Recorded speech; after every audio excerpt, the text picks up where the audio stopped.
Good evening, everyone. When I say mini, you say demo. Mini. There we go. Everyone's here. Hi, my name is Ryan Copperwood. I'm the founder and president of Showcrow. I'm here tonight with my co-founder and head of engineering, Ty Thorson. Ty is responsible for every line of code you'll see tonight. He deserves much applause for that at some point. Ty and I are tech scene veterans here in the Twin Cities. We've worked in startups in the Twin Cities as well as outside of the Twin Cities. And also for me personally, I've been a musician in the Twin Cities since 2005, a hip-hop artist and a spoken word artist. I've released more than 50 songs. I've played in 6 different states, most recently here in the Twin Cities at places like the Varsity Theater and the Turf Club and 7th Street Entry. And the reason that my music career is relevant tonight is because we're excited to introduce you to Showcrow. As just mentioned, Showcrow is a live music venue directory and booking platform for small independent venues and the artists that play them. So tonight, we're going to dive into, try to show you the pain that we're trying to solve, which is that for both artists and venues, these are great money-making opportunities for both entities, but the process of booking is really hard, cumbersome, and antiquated. For a lot of live music venues, think about bars, breweries, coffee shops, wineries, things like that. More people will come to those venues when there is live music there. They stay longer and they spend more money. So great money-making opportunity. For artists, the streaming revenue has really ruined making money off your music now. So live music is one of the best ways for artists to make money. So we're going to try to bridge that gap with Showcrow, and we're going to show you how we're doing that to start with our venue directory. So you can see in our live music venue directory, we've got about 250 venues across 30 cities in Minnesota and Wisconsin, and it's helping to answer the question of if you're a live music performer, you want to play a show somewhere, where would you even start? You can go ahead and surf through all of the different cities that we have here. You can click into an individual city like Milwaukee to see a different view of places in Milwaukee that actually show live music, and it provides a bunch of different information for an artist that helps you understand whether or not you might be a good fit to play there. Now for tonight, we're going to pretend that the Riverview Theater is not just a movie theater, they're a music theater for tonight as well, which means they're also going to be inside of our live music venue directory.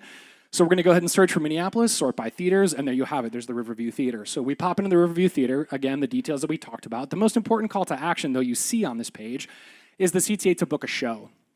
Now, if you're not a Showcrow customer, you'll see a email, it'll trigger like a mail to link, or it'll take you to a booking page on a website. In our situation, however, we're going to pretend Riverview Theater is also a Showcrow customer. Thank you, Riverview, for being a Showcrow customer tonight.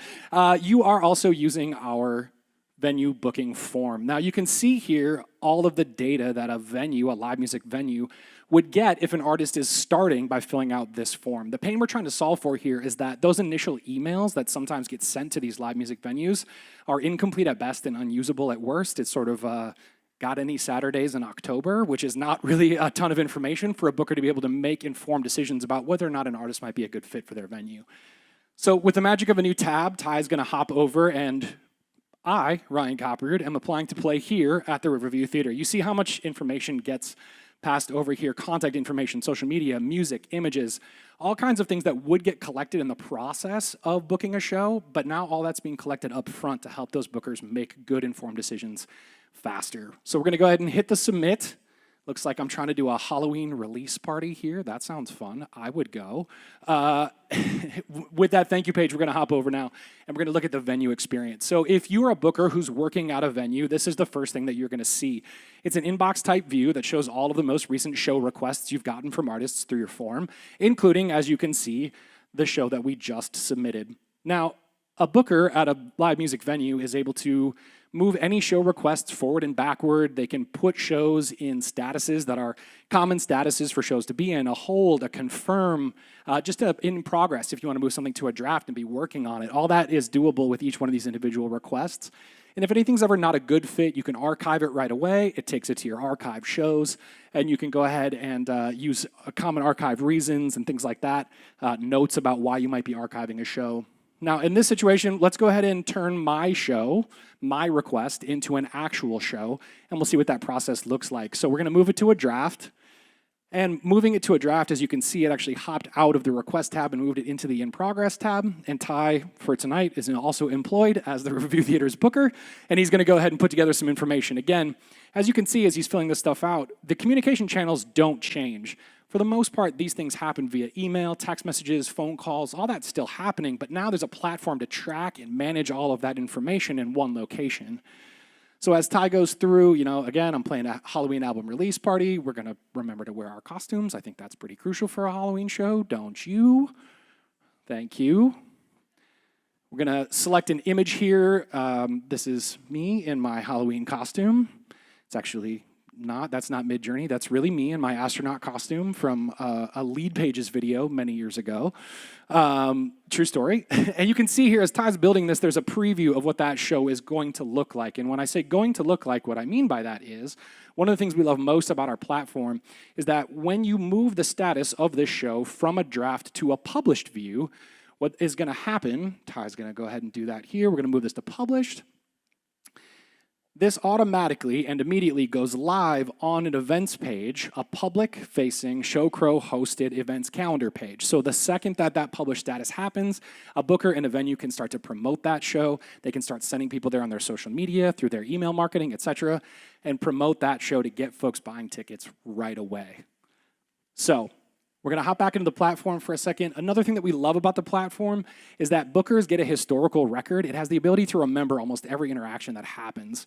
So all of your archive shows get saved, and all the reasons for your archive shows get saved. All your played shows, as Ty was just showing there a second ago, all your played shows are in there. You can put notes together for your played shows about what went well, what didn't go well, so you can go back and consult with that.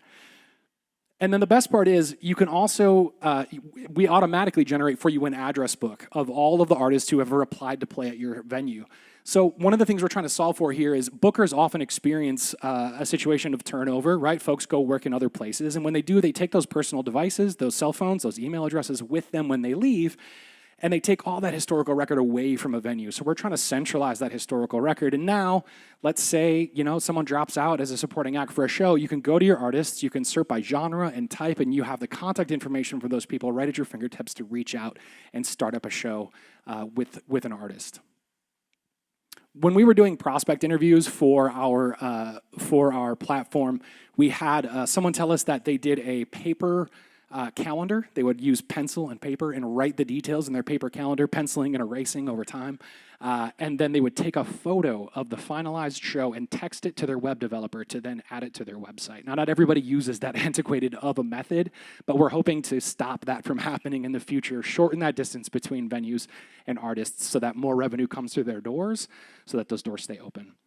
Thank you so much to Ministar. Thank you so much to Minnedemo. Thank you to all of you in the community. Thanks for your time tonight. We really appreciate it. If you are an artist, or you know an artist, or if you know anyone who works at a small independent music venue, we would love to talk to you. Please come talk to us. Thank you again for your time. We wish you a great night and great music.